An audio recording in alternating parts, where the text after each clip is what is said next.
দেশকে বাঁচাই করতে হলে নৌকা মার্কায় ভোট দিতে হবে, মন্তব্য সেতুমন্ত্রী ওবায়দুল কাদের। 6 জানুয়ারি মধ্যরাত হতে 7 জানুয়ারি মধ্যরাত পর্যন্ত সকল প্রকার ইঞ্জিন চালিত যানবাহন বন্ধ থাকবে। 7 জানুয়ারি ভোট গ্রহণ নিয়ে কি ভাবছেন জনগণ? আসসালামু আলাইকুম, আমন্ত্রণ জানাচ্ছি সকাল 10টায় আলোকিত জ্ঞানী সংবাদে। আপনাদের সাথে আছি আমি আতিকুল ইসলাম ইমন।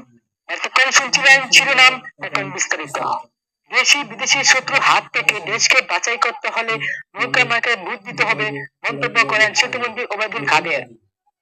দ্বাদশ সংসদ নির্বাচন উপলক্ষে আজ নারায়ণগঞ্জ সেতুমন্ত্রী ওবায়দুল কাদের বলেন, 7 তারিখে ফাইনাল খেলা হবে এবং আরো বলেন, নৌকায় ভোট দিয়ে শত্রুর হাত থেকে দেশকে মুক্ত করুন। বিস্তৃত নারায়ণগঞ্জ টিভি সেজান। গঞ্জবাসী কেমন আছেন? খেলা শুরু হয়ে গেছে। চরম উত্তেজনা। 7 তারিখে ফাইনাল খেলা হবে। 7 তারিখে ফাইনাল। বিএনপি কই? পালাইছে।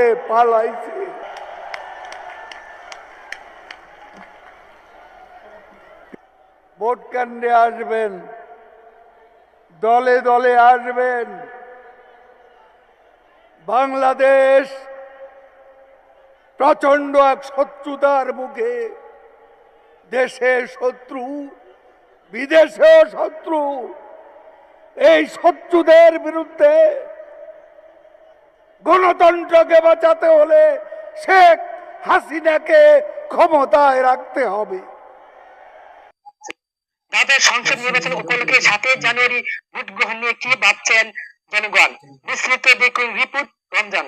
যে নির্বাচনের পরিস্থিতি বিগত 2টা নির্বাচনের মতোই, অংশগ্রহণ তো একেবারেই নাই। মানে এটা আসলে কোনো নির্বাচন না। খুবই আশাবাদী আমি যে যদি সরকার নির্বাচিত হয় আওয়ামী লীগ থেকেই, তাহলে হয়তো ইউথদের জন্য অনেক সুবিধা হবে। প্রত্যেকটা জায়গাতে নৌকার একটা ক্যান্ডিডেট আছে আওয়ামী লীগের যে প্রতীক, আবার পাশাপাশি নিজের দল থেকে একটা স্বতন্ত্র ক্যান্ডিডেট তারা তৈরি করতেছে। না, আমরা জানি যে একটা গভর্নমেন্ট হচ্ছে রান করে by the people for the people. পিপলের যে রাইটটা সেটাই যদি অ্যাকোমোডেট না হয় তাহলে তো বিশাল problem. I hate politics generation তাদের এটা তৈরি করার অন্যতম ভীষণ ছিল আর কি।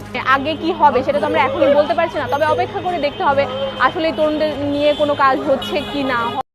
6 জানুয়ারি মধ্যরাত হতে 7 জানুয়ারি মধ্যরাত পর্যন্ত ইঞ্জিন চালিত সকল প্রকার যানবাহন বন্ধ থাকবে, যেমন বাস, ট্রেন, মোটরসাইকেল ইত্যাদি।